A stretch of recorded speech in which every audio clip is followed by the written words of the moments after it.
This person has an excellent question. They don't know if they should get a solid state or an external hard drive, and if one of them gets full, what do they do? So, here's what I do. Hopefully it's helpful.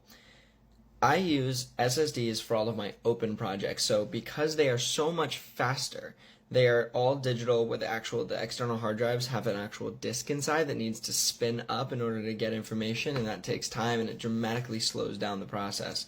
The SSDs are all digital, they're significantly faster, and I use them for all of my open projects. So any open video, editing, or photo projects that I have that I'm currently working on with a client or with myself, if it's just a personal thing, it all goes on the SSDs.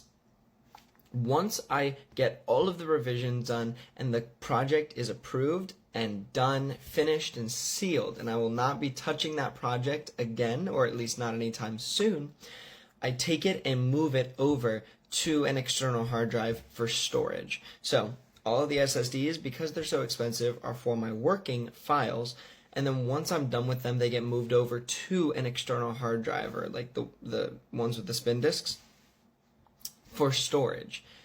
Then, so I have a bunch of 4 terabyte hard drives because they're just cheaper, they're easier to have, so I have those. And then for backups, I have big 12 terabyte book hard drives. I think they're called Western Digital, like My Book or something like that.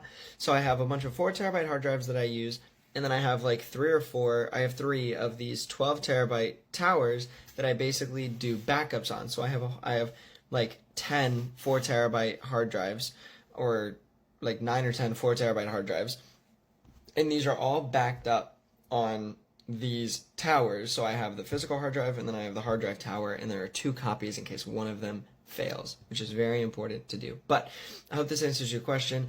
All of my working files stay on the SSD. When that fills up, I try to wrap up some of the projects and don't say yes to any more, so that I don't have to add anything else to the hard drive. Or I would buy another SSD to keep the open projects flowing. But once they're done, I take them off of the SSD and onto a storage hard drive, external hard drive, because they're cheaper, so that the SSD is constantly being opened up for more work in the future. So, a little long-winded, but I hope this was helpful.